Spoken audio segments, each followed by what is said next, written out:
जय श्री सच्चिदानंद भक्तजनों।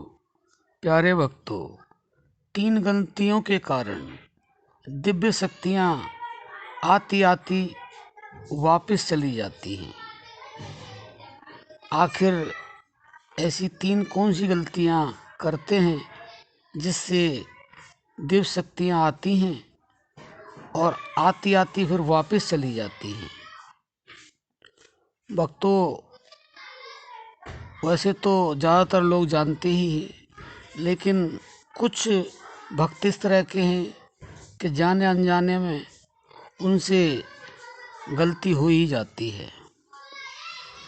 भक्तों, सबसे पहला कारण तो यह है कि भजन ध्यान सुमरन आप एकांत में करें।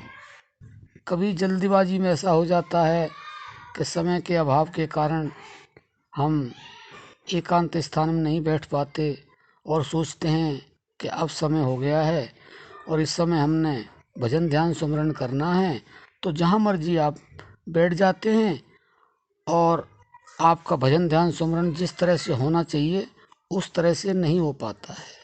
तो सबसे बड़ी गलती हमारी यह है कि हम एकांत में अगर हम भजन ध्यान सुमरन नहीं करते हैं तो शक्तियाँ आती तो हैं, लेकिन उसमें विघ्न हो जाता है। क्योंकि एकांत नहीं होगा तो कोलाहल होगा या कोई आ रहा है जा रहा है, तो इस चीज़ का भजन ध्यान सुमरन में बड़ा फर्क पड़ता है। वो शक्तियाँ आने को होती हैं और फिर चली जाती हैं। वह सोचती हैं कि ये तो अपनी बस एक तरह से खाना पूर्ति कर रहे हैं, इन्होंने भजन ध्यान सुमरन से कुछ लेना देना नहीं है। तो भक्तों, इसका बड़ा ध्यान रखें कि एकांत में करें, शोरगुल ना हो और आपका जो भजन ध्यान सुमरन है वह सही से हो और जल्दबाजी बिल्कुल न करें। क्योंकि आप सोचते होंगे कि शक्तियाँ आती हैं, अनुभव होते हैं और फिर होने बंद हो जाते हैं। तो जब हमारी ये गलती होती है तो हमारी जो शक्तियाँ हैं आते हुए और वो बंद हो जाती हैं, तो वो इसी कारण होता है कि हमारे अंदर ये गलती होती है कि हम एकांत का ध्यान नहीं करते हैं। तो इस चीज़ का आप ध्यान करें और एकांत में ही आपने भजन सुमरन करना है, तो आपकी शक्तियाँ आपके पास जो आ रही हैं वो जाएंगी नहीं, आपके पास ठहरने लगेंगी। नंबर 2, हम स्वच्छ वातावरण में ध्यान करें। ध्यान भजन सुमरन जो भी हम कर रहे हैं, वातावरण शुद्ध होना चाहिए, स्वच्छ होना चाहिए। क्योंकि ऐसा नहीं है कि हमने कोई भी जगह चुन ली और समय हो रहा है ध्यान भजन करने का और हम वहीं बैठ गए।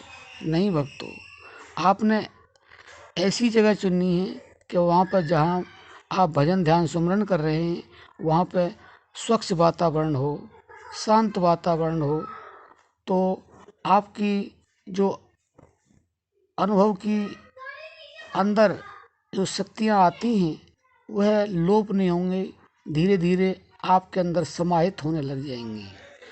और भक्तों, तीसरा ये है जो सर्वोपरि है, आप जिस समय भजन ध्यान सुमरन कर रहे हैं उस समय यह ध्यान करें कि हमारा मन एकाग्रचित है या नहीं।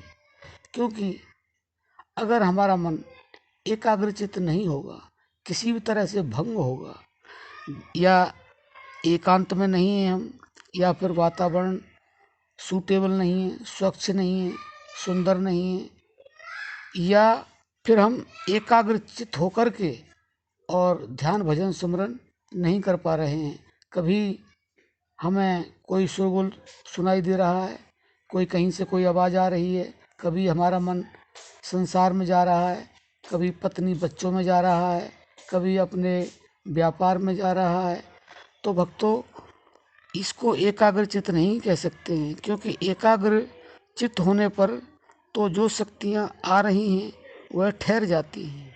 क्योंकि एकाग्रचित होने के बाद ही सब कुछ मिलना शुरू हो जाता है। शक्तियाँ आपके अंदर प्रवाहित होनी शुरू हो जाती हैं। और जब शक्ति आती हैं और एकाग्रचित्त जब आपका होता है तो वो वहीं पर ठहर जाती हैं। और जब एकाग्रचित्त होने के बाद शक्तियाँ ठहर जाती हैं तो फिर वापस नहीं जाती हैं। अगर वापस जाती हैं तो आपकी इन गलतियों के कारण जाती हैं, क्योंकि आप इन गलतियों को बार बार दोहराते रहते हैं। तो आशा करते हैं कि आप इन तीनों गलतियों का ध्यान करें तो आपकी शक्ति आते आते वापस नहीं जाएंगी, आपके अंदर पूरी तरह से ठहर जाएंगी। आशा करते हैं कि आप समझ गए होंगे। इन तीनों चीज़ों का ध्यान रखेंगे और अपनी शक्तियों को अपने अंदर रहने के लिए जगह देंगे और अपने जीवन को सफल बनाएंगे। अब हम अपनी वाणी को विश्राम देते हैं। जय श्री राम।